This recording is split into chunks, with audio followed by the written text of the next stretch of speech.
이 사람 이름이 그 아부 바그다디입니다. 아부 바그다디. 올해 43세이고 이 사람은 그 이슬라믹 스테이트, 이슬람 국가의 칼리프입니다. 칼리프라는 것은 그 수니파 이슬람 교도들이, 무슬림들이 그 모하메드의 그 리더십을 받은 사람으로 여기는 굉장히 그러니까 파워가 있는 것이죠. 이 사람 때문에 요새 이 IS 때문에 요새 그 신문에 여러 가지 뉴스가 이렇게 나오고 있습니다. 그래서 아마 지난주 목요일 날 28일 날 백악관에서 오바마 대통령이 이제 기자회견을 하는데, 요새 우크라이나 사태도 그렇고 또 이 IS 사태도 그렇고 또 경제적으로도 이 대통령이 무슨 말을 할 건가 기대를 가지고 기자들이 모였고, 특히 이제 이 IS 이슬람 국가가 그 바그다드를 중심으로 이라크의 북동쪽 그 지역과 또 시리아 북서부를 자신의 영토라고 이렇게 선포했습니다. 그래서 이제 질문이 뭐냐면은 미국이 시리아를 공격할 것인가. 그런데 오바마 대통령이 뭐라고 했냐면은 이렇게 말했어요. 전략이 없다. 그래서 난리가 났습니다. 공화당에서도 그렇고 이게 도대체 무슨 말이냐. 그런데 여러분, 이 인터뷰 기자회견 할 때 아주 웃지 못할 해프닝이 있었어요. 무엇이냐면은 이게 지금 그날 오바마 대통령의 모습인데 평상시에는 이런 모습입니다. 뭐가 다르냐? 다시 한번 보여주시죠. 전번 거. 이거 보여주시면은 뭐가 다릅니까? 옷이 달라요. 옷이 베이지색입니다. 지난주 목요일 했을 때. 근데 여러분, 이게 얼마나 웃기냐면은 사실 보통 이러한 중대안을 가지고 기자회견 할 때에는 보통 검은 양복이나 아주 짙은 블루 계통이나 아니면 이제 회색을 입는데, 이날은 베이지를 입고 나왔어요. 그랬더니 30분 기자회견 했는데 그동안 SNS에서 난리가 났습니다. 가뜩이나 푸틴과 오바마를 비교하면서 푸틴은 이렇게 강하게 나가는데 오바마 뭐하냐 하고 있는데 옷까지 베이지를 입고 나오니까 그 주는 이미지가 이거 정말 이래야 되겠냐. 그래서 제가 몇 가지 그 SNS 나온 거 이렇게 나와 있습니다. 의회 승인을 거치지 않고 양복을 구입하면 이런 일이 일어난다. 그런 거 하나 있고, 또 하나는 그 오바마가 쓴 책 가운데서 그 담대한 희망이라는 거 있습니다. 근데 그걸 어떻게 하냐면 담대한 회갈색, 베이지색을 입으면 이렇게 된다. 그래서 30분 동안 기자회견하면서 많은 사람들의 맞지는 않지만은 조롱의 대상이 되었습니다. 양복 한번 잘못 입어가지고. 여러분, 우리가 이렇게 누구를 보았을 때나 또 뭐 생각할 때 그 이미지가 있습니다. 이미지. 먼저 베이지색 색깔은 그러한 약한 이미지를 주는 것 같습니다. 여러분, 우리가 크리스천들이 세상에 어떤 이미지를 주고 살까요? 더 나아가서 성경에서는 우리를 어떠한 사람들이라고, 이러한 이미지라고 말씀해 주고 있을까요? 오늘 그래서 그것을 함께 나눠보기 원하는데, 우리가 너무너무 좋아하는 말씀입니다. 너무너무 잘 아는 말씀이고 많은 분들 다 외우고 있어요. 시편 1편 말씀. 우리 구약성경 805페이지에 있는데 다 함께 찾으셔서 우리 한 목소리로 1절부터 6절까지 한번 같이 읽도록 하겠습니다.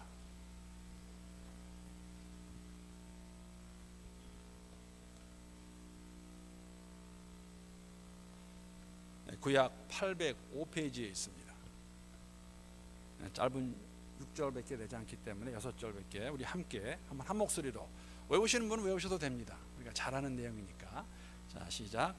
복 있는 사람은 악인들의 꾀를 따르지 아니하며 죄인들의 길에 서지 아니하며 오만한 자들의 자리에 앉지 아니하고 오직 여호와의 율법을 즐거워하며 그의 율법을 주야로 묵상하는도다. 그는 시냇가에 심은 나무가 철을 따라 열매를 맺으며 그 잎사귀가 마르지 아니함 같으니 그가 하는 모든 일이 다 형통하리로다. 악인들은 그렇지 아니하며 오직 바람에 나는 겨와 같도다. 그러므로 악인들은 심판을 견디지 못하며 죄인들이 의인들의 모임에 들지 못하리로다. 무릇 의인들의 길은 여호와께서 인정하시나 악인들의 길은 망하리로다. 아멘. 하나님의 말씀입니다. 오늘 이 본문 말씀 가지고 의인으로 살고 계십니까? 라는 제목으로 잠깐 말씀을 나누도록 하겠습니다. 오늘 말씀을 묵상하기 전에 먼저 확인할 필요가 있는 그러한 진리가 있습니다. Just to make sure. 우리가 이것을 확실하게 깨닫고 받아들이지 않으면 이 질문은 사실은 이 오늘 설교의 제목은 크게 우리와 관계가 없을 것입니다. 동일한 진리인데 두 가지 질문으로 이렇게 한번 여러분에게 묻습니다. 여러분과 저는 복 있는 사람입니까? 한 세 분만 하면 하신 것 같아요.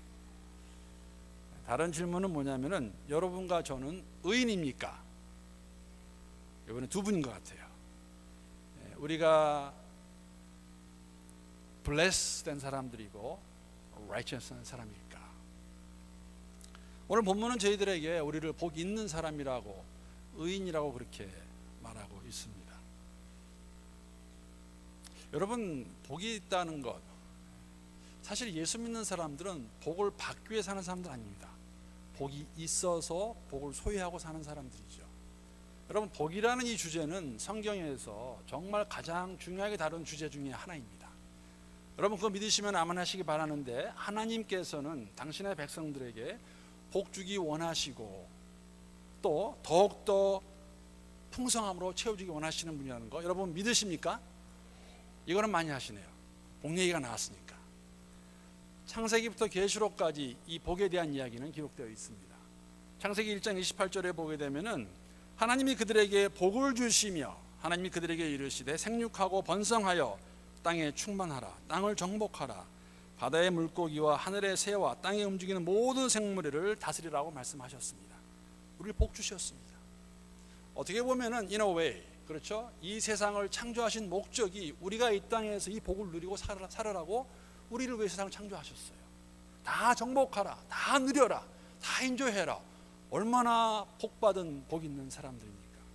계시록 22장 7절에 보게 되면은 보라 내가 속히 오리니 이 두루마리의 예언의 말씀을 지키는 자는 복이 있으리라 하니라. 보라 내가 속히 오리라. 예수님 오실 것입니다. 다시 오시는 그날까지 이 땅에서 말씀을 지키고 사는 자들은 복이 있는 사람들입니다. 더욱더 풍성한 복을 받을 것입니다. 주실 것입니다. 그래서 우리는 복 있는 사람들입니다. 오늘 본문 3절 보게 되면 얼마나 좋습니까? 모든 일이 다 형통하리로다.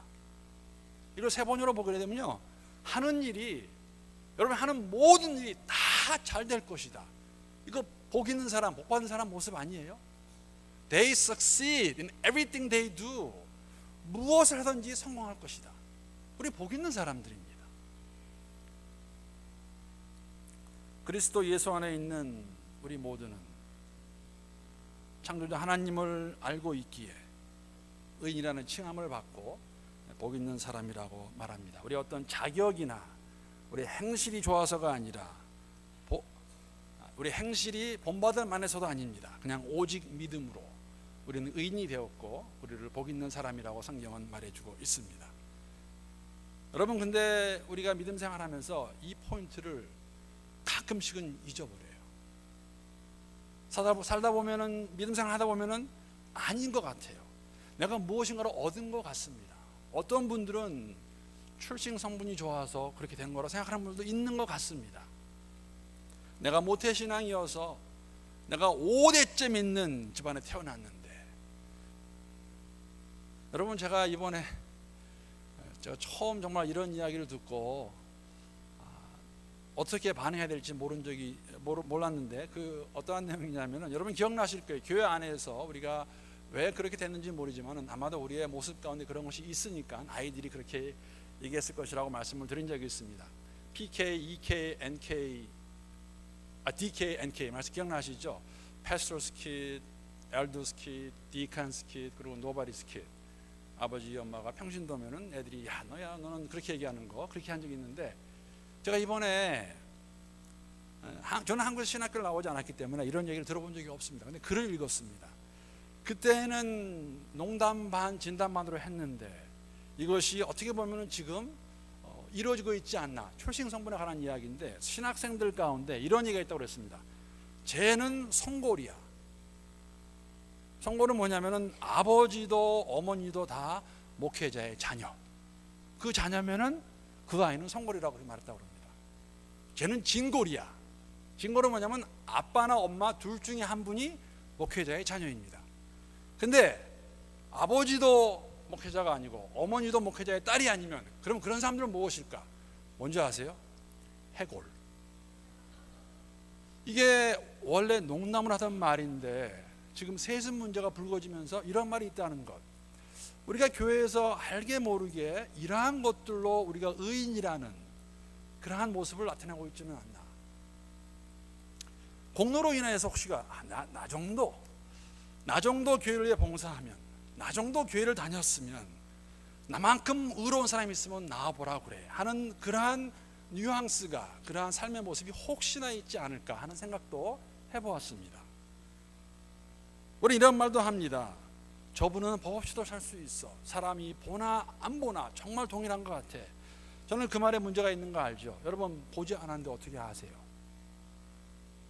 그러한 것조차도 우리의 마음 가운데 알게 모르게 내 자존심을 세우면서 나는 정말 괜찮은 사람이네, 나 정도면은 구원도 받고 나 정도면 하는 생각들이 있지 않을까. 사랑하는 성도 여러분, 성경은 저희들에게 말합니다. 우리가 의인이라는 칭함을 받는 것은 이러한 것 아무것도 아닙니다. 예수 안에서 내가 죄인임을 고백했을 때 하나님께서 우리에게 의인이라고 불러주셨습니다. 그 의인이기 때문에 우리는 복 있는 사람들입니다. 우리는 복 있는 사람이고 의인입니다. 그러니까 오늘 말씀은 여러분, 우리가 어떻게 하면 복 받을까가 아닙니다. 복을 소유하고 있는 사람으로서, 의인으로서 어떻게 살아야 될 것인가를 저희들에게 말씀해 주고 있습니다. 여러분, 우리의 믿음은 굉장히 역설적입니다. 아이러니한 부분이 굉장히 많습니다. 하나님을 알아가면 갈수록 깨닫고 느끼는 것이 무엇입니까? 여러분, 예수를 더 잘 믿으면 느끼는 게 뭔지 아세요? 나 괜찮구나가 아니다. 무엇입니까? 나는 정말 죄인이구나. 나만한 사람 없구나. 나 같은 사람을 하나님께서 사랑해 주셨구나라고 더 깨닫는 거 아니겠어요? 왜? 하나님을 더 알아갈수록 하나님 이렇게 거룩하신 분인데 나 같은 사람을 구해주셨네. 우리가 예수 안에서 하나님을 시인하게 되면, 인정하게 되면 하나님께서 복 주십니다. 왜? 이 땅에서 하나님께서 우리를 위해 세상을 만드셨는데 이 땅에서 잘 살아야 될 거 아니에요. 그래서 하나님께서 우리에게 복을 주십니다. 세상만 말하는 거 아닙니다. 하나님께서 우리에게 건강의 복, 물질의 복, 재물의 복, 관계의 복, 자녀의 복, 인정받는 삶을 저희들에게 주십니다. 주시기를 원하시고 기뻐하시는 것이에요. 그래서 어떻게 하라고? 이 땅에서 주의 백성으로 잘 살으라고. 그런데 문제는 그것을 받았을 때 어느 순간부터인가 그것이 내가 이룬 거 생각하는 것이죠. 나 괜찮구나, 나 머리 참 좋네 하면서 그 모든 크레딧을 내가 가져가 버리고 예수 잘 믿으라고 주신 복을 가지고 하나님부터 멀어진다면 하나님 어떻게 하셔야 되겠어요? 하나님 어떻게 하셔야겠습니까? 벌하셔야죠. 이게 역설적입니다. 사랑하시기 때문에 벌을 주십니다. 사랑하시기 때문에 힘들게 하십니다. 왜? 그래야 우리가 회개하고 돌아갈 것 아니겠습니까? 복을 주셨더니, 물질의 복을 주셨더니, 건강의 복을 주셨더니 그걸 가지고 나를 위해 살고 더 주를 멀리 한다면 하나님 그걸 그냥 보고 계시는 것이 맞겠습니까? 아니겠습니까? 그러기에 오늘의 모습은 우리가 복 있는 사람으로, 우리가 복이 있는 사람이라면, 우리가 의인이라면 어떻게 살아야 될 것인가? 오늘 그리고 어떻게 계속해서 끝까지 의인의 삶을 살 수 있을까에 대한 그 답을 오늘 본문에서 저희들이 볼 수가 있습니다. 1절과 2절 말씀 먼저 읽습니다. 다시 한번 보겠습니다. 복 있는 사람은 악인들의 꾀를 따르지 아니하며 죄인들의 길에 서지 아니하며 오만한 자들의 자리에 앉지 아니하고, 2절 말씀, 오직 여호와의 율법을 즐거워하며 그 율법을 주야로 묵상하는도다. 1절과 2절 말씀은 진정으로 복 있는 사람, 참으로 행복한 사람이 어떤 사람인가에 대해서 두 가지 측면에서 저희들에게 보여주고 있습니다. 1절 말씀은 사실 부정적인 면입니다. 부정적인 측면입니다. 복 있는 사람이 하나님을 모르는 사람들과 어떠한 삶을 살아야 되는 것을 부정적으로 말하고 있는 것이죠. 하나님을 인정하지 않는 사람들을 1절에서는 악인들로, 죄인들로, 오만한 자들로 묘사하고 있습니다. 악인들의 꾀를 따르지 아니하고 죄인들의 길에 서지 아니하고 오만한 자의 자리에 앉지 아니하고, 따르지 아니하고, 서지 아니하고, 앉지 아니하고, 이 동사를 잘 보시면은 죄악된 삶의 모습에 프로그레스예요. 더욱더 정도가 심해집니다. 처음에는 누구의 이야기, 그 세상의 방법이 되었던 악한 것이 되었던 그냥 따라하다가 좀 하다 보면 그것에 익숙해져서 유수되어서 더 이상 따라가지 않고 서 있어도 괜찮습니다. 나도 그 정도는 할 수 있어. 나중에는 자리를 깔고 거기에 앉아버리는 것이죠. 오만한 자가 되어버립니다. 이 정도 내가 할 수 있다. 그러한 라이프 스타일을 쫓아가지 않는 것이 의인의 모습입니다. 복 있는 사람의 모습입니다. 여러분과 제가 이러한 잘못된 삶의 방식을 쫓아가지 않고 멀어져 갈 수 있는 우리 모두가 될 수 있기를 주님의 이름으로 축복합니다. 그러면 2절은 사실 여러분 굉장히 긍정적인 면이에요. 주의 말씀을 주야로 묵상하는 삶, 하나님 말씀을 즐거워하는 그러한 삶, 하나님의 말씀이 무거운 짐이 아니라 기쁨의 근원입니다. 여러분, 정말 우리가 예수라는 단어만 들어도 함께 예배드릴 때 예수님을 찬양만 해도 우리의 마음 가운데 기쁨이 넘치는, 우리가 찬양을 했지만은 주의 기쁨이 되기 원하는 그러한 고백들이 우리의 삶 속에 나올 수 있다면 그러한 삶의 모습은 의인의 삶의 모습이고 복 있는 자의 삶의 모습입니다. 하나님 말씀을 삶 속에서 이해하고 분별하고 실천하는 모습, 그 모습은 사실 여러분 소가 먹은 것을 되새김질하는 그 이미지를 저희들에게 주고 있습니다. 여러분, 소 얘기가 나와서 그러는데 소의 위가 몇 개인 줄 아세요? 저 이번에 확실히 알았어요. 위가 장장 4개 있습니다. 소에게는 이름도 다 다릅니다. 혹위, 벌집위, 겹주름위, 주름위, 이렇게 하면 모르시겠죠? 근데 우리가 보통 이걸 뭐라고 부르냐면 혹위는 양이라고 부르고, 벌집위는 벌집이라고 부르고, 겹주름이는 천엽이라고 부르고, 주름이는 막장이라고 부릅니다. 다 소의 위입니다. 저는 음식 먹은 것을 한 번에 소화시킬 수 없습니다. 시간을 두고 맨 처음에 양에 들어간, 혹위에 들어간 그 음식을 다시 끄집어내서 되새김질하고 다시 넣었다가 4개의 위장을 다 거쳐야 소화가 된다는 것이죠. 여러분, 하나님의 말씀은 저희들이 들어서 묵상해서 공부해서 외워서 실천하셔야 돼요. 그러한 모습이 의인의 삶이라고 저희들에게 말해주고 있습니다. 주의 말씀을 기뻐하고 주야로 묵상하는 것, 우리가 의인이기 때문에 복 있는 자이기 때문에 다윗은 이것을 경험한 자였습니다. 시편 19편 7절부터 10절에 보게 되면 이렇게 기록하고 있습니다. 여호와의 율법은 완전하여 영혼을 소성시키며 여호와의 증거는 확실하여 우둔한 자를 지혜롭게 하며 여호와의 교훈은 정직하여 마음을 기쁘게 하고 여호와의 계명은 순결하여 눈을 밝게 하시는도다.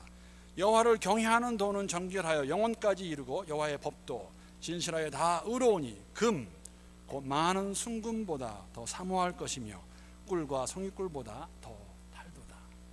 여호와의 율법, 여호와의 증거, 여호와의 교훈, 여호와의 계명, 경외하는 도, 여호와의 법, 다 하나님 말씀입니다. 이 말씀이 우리에게, 다윗뿐만 아니라 우리에게 정말 꿀보다 더 달게 느껴지는지, 그래서 더 먹고 싶고 더 소유하고 싶고 하는 그러한 삶의 모습이 여러분과 저에게 있어야 그 삶이 의인의 삶입니다. 의인의 삶을 살고 계십니까? 시편 1편을 계속해서 3절과 4절에 보게 되면 의인과 악인을 아주 극으로 대조합니다. 의인은 시냇가에 심은 나무로 비유하고 있고, 악인은 바람에 나는 겨로 비유하고 있습니다. 구약 성경에서 나무는 본래 생명을 상징합니다. 그러므로 이 나무의 이미지는 뿌리를 깊이 내려서 든든하게 심겨진 흔들리지 않는 안정감, 열매를 맺는 풍성함을 뜻합니다. 그러나 반대로 겨는 바람에 날아가는 불안정함, 가벼운, 또 비어있는 것 같은 쓸모없는 등의 이미지를 저희들에게 보여주고 있습니다. 아주 극과 극의 모습입니다. 복 있는 자, 의인은 시냇가에 심은 나무라면은 악인은, 죄인은, 오만한 자는 바람에 나는 겨와 같습니다. 한 가지 흥미로운 것은 이 본문에서 발음의 유사성으로 이 극대화되는 것을 저희들이 보여주고 있는데, 그 나무라는 단어가 히브리어는 한번 따라해 보시죠. 예츠. 예츠입니다. 예츠. 근데 견은 비슷해요. 모츠. 그러니까 예츠하고 모츠예요. 언뜻 들으면 여러분과 저는 분별이 안 될 거예요. 예츠가 견지, 모츠가 나무인지 지금 헷갈리시죠? 예츠가 나무고 모츠가 견입니다. 비슷하게 보이는데, 발음도 비슷한 것 같은데 그 결과는 생명과 멸망입니다. 제가 이 3절 4절 말씀 묵상하면서 복음서에 나오는 예수님의 가르침이 생각이 났습니다. 마태복음 7장에 나와 있는, 우리가 너무나 잘 알고 있는 반석 위에 지은 집과 모래 위에 지은 집입니다. 처음에는 알기 힘듭니다. 언뜻 보면 다 같은 것 같아요. 평상시에는 분간하기 정말 힘듭니다. 이 땅에서 의인과 악인이 살고 있지만 무엇이 그렇게 다릅니까? 똑같이 밥 먹고 똑같이 마시고 똑같이 일하고 다 같이 보여요. 똑같이 일하고. 그러나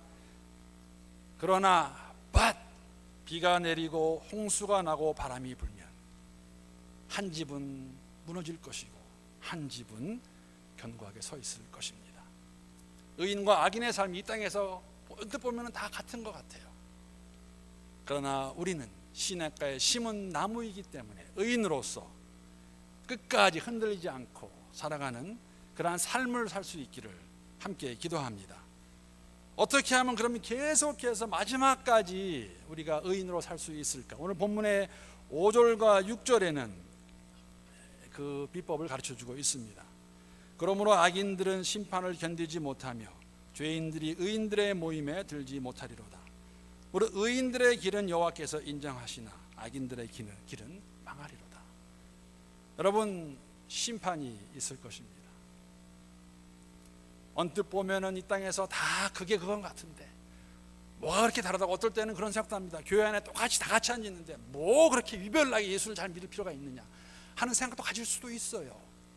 그렇지 않습니다. 그날이 되면 심판이 있을 것이고 상급이 결정이 될 것입니다. 우리는 계속해서 시냇가에 심은 나무와 같이 그런 인생을 살아갈 수 있는 우리 모두가 되어야 될 것입니다. 지금 당장은 별 차이가 없는 것처럼 느낄 수도 있지만 보일 수도 있지만 그렇지 않습니다. 여러분, 제가 이 시냇가에 심은 나무, 사실은 저희 집 뒷마당에 있는 나무 보면서 느낀 게 있는데, 제가 사진 2장 한번 보여드리겠습니다. 저희가 이사 가서 작년에 다시 나무를 심었는데 얼마 다시 심은 나무임에도 불구하고 저희 집과 저희 뒷집에 그 경계선이 없어가지고 나무를 몇 그루 심었는데, 왼쪽에 심은 나무 가운데에서 지금 가운데 나무를 잘 보시면 나무가 죽어가고 있습니다. 근데 오른쪽에 심은 나무는 더 잘 보여요. 오른쪽 심은 나무 보게 되면은 저 5그루 6그루 중에서 가운데 2그루는 지금 거의 다 죽었습니다. 저희 집 뒤뜰이고 4월 때 똑같은 나무였어요. 다 잘 살아있는. 그런데 왜 가운데 있는 2 나무가 죽을까? 이제 물어봤더니 가더라고 그러더라고요. 문제는 간단합니다. 저 가운데 있는 2그루에는 물이 잘 가지 않습니다. 그래서 죽어갑니다. 4월 때는 동일한 나무였는데 죽어가는 나무. 여러분, 우리가 의인이라면, 우리가 말씀 안에 거하지 않으면, 시냇가에 심은 나무 같지 않으면 저렇게 죽어간다는 것이죠. 우리의 믿음은 하나님과의 관계입니다. 하나님과의 관계는 말씀 안에서만 우리가 공급이 될 수 있다는 겁니다. 잘할 수 있다는 것이기 때문에 그러한 삶을 살아갈 수 있는, 우리가 살면서 왜 이렇게 힘들지? 어렵지? 좀 편하게 살면 안 될까 하는 생각 가질 수도 있어요. 여러분, 저는 이렇게 말씀드리기 원합니다. 우리의 인생을 즐기는 것도 여러분 예수 안에서 즐기시면 돼요. 의인으로서, 복 있는 자로서 하나님 허락하시는 그 프레임 안에서 우리가 섬길 수 있다는 것, 즐길 수 있다는 것, 여러분 그러한 삶을 살 수 있기를 바랍니다. 문제는 이런 것이에요. 우리는 과연 어떠한 이미지를 이 세상에 주고 있을까? 어쩌면 우리 안에서조차도 예수 믿는다는 이미지가 무엇일까? 제가 재미있는 이 서베이한 거가 있는데, 이 CNN에서 지난주에 글로 나온 것입니다. 그 CNN에 보게 되면은 그 제목을 이렇게 잡았어요.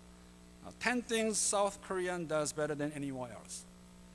한국이 세계에서 가장 뛰어난 10가지 다 말씀드릴 수 없고 제가 3가지 말씀을 드리는데 그 글을 시작하면서 이렇게 한국을 소개합니다. 한국은 국토 면적은 세계에서 109번째일 정도로 작지만, 여러분 108번째 나라가 어딘지 아세요?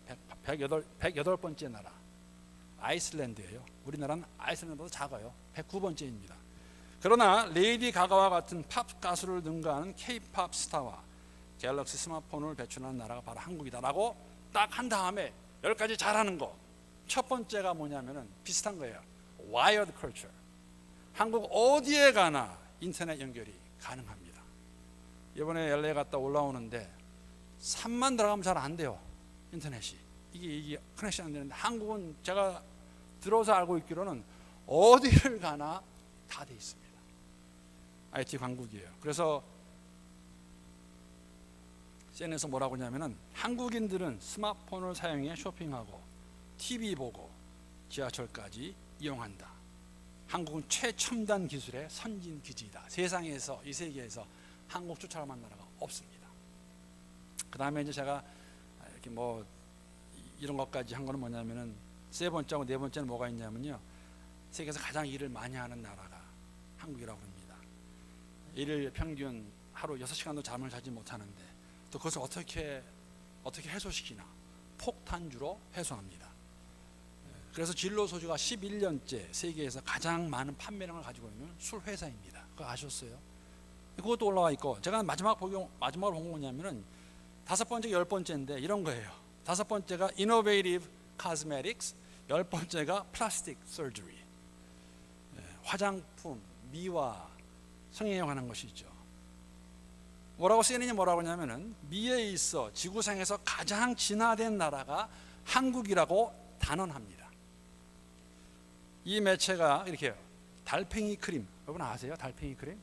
달팽이 점액을 넣어 만든 크림이라고 합니다. 제주도의 화산토를 사용해 만든 마스크팩 등 한국 사람들은 예뻐지기 위해서라면 어떠한 재료도 마다하지 않는다. 한국에서는 남자도 가봐야 될 것 같아요. 아이라인을 그리고 성형수술을 한다.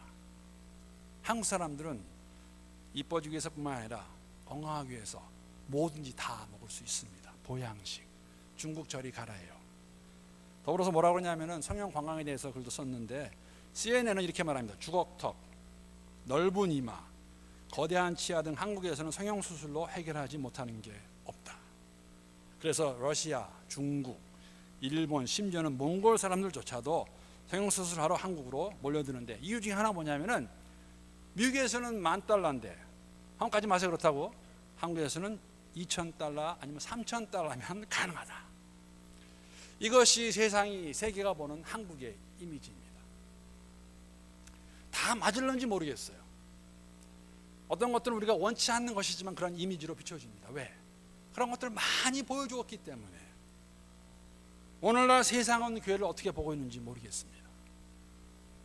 교회의 이미지가 무엇인지 모르겠어요. 그리스도인의 이미지가 무엇인지 모르겠습니다. 세상이 가지고 있는 크리스천과 처치에 대한 이미지는 과연 무엇일까? 사람들이 생각할 때 크리스천 하면은 갖는 이미지가 무엇일까? 오늘 성경은 저희들에게 우리는 예수 안에서 복 있는 사람들이고 의인이라고 말하는데 우리는 과연 그러한 이미지를, 그러한 모습을 세상에 주고 있을까? 아니면 우리는 너무나 어떻게 보면 한쪽으로 기울어져 가지고 복 받기만을 원하는 사람들로 혹시나 세상에 그러한 이미지를 주고 있지는 않을까? 어쩌면 복이란 걸 너무 강조하다가 보니까는 복의 의미까지도 변형해서 우리 스스로 안에서도 우리가 예수를 잘 믿는 것이 그러한 복 받기 위해 믿는 것이 아닐까? 사랑하는 성도 여러분, 우리는 복을 이미 받은 사람들이고 복이 있는 사람들입니다. 세상이 절대 줄 수 없는, 세상이 알 수도 없고 찾을 수도 없는 그러한 복 무엇입니까? 창조주 하나님이 여러분과 저의 아버지세요. 그것이 복 아닙니까? 그럼 그것을 인정하면 자녀로 잘 살기 원하면 하나님께서 복을 더 주실 것이에요. 필요에 따라 다 주실 것입니다. 그러면 그때마다 그걸 인정하고 돌려드리고 제대로 살아가면 더 주실 것이에요. 문제는 어느 순간부터인가 우리가 목표가 변해버리는 것이죠.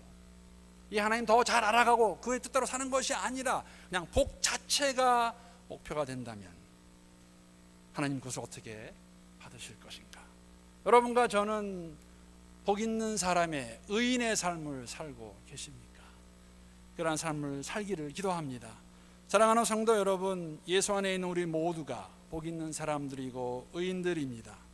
그러므로 우리는 복 있는 사람들로, 의인들로 시냇가에 심은 견고한 나무같이 우리의 삶을 인정해 주실 그 하나님을 바라보며 예수 오시는 그날까지 기쁨과 감사로 믿음의 여정 잘 달려갈 수 있기를 우리 주님의 이름으로 축복합니다.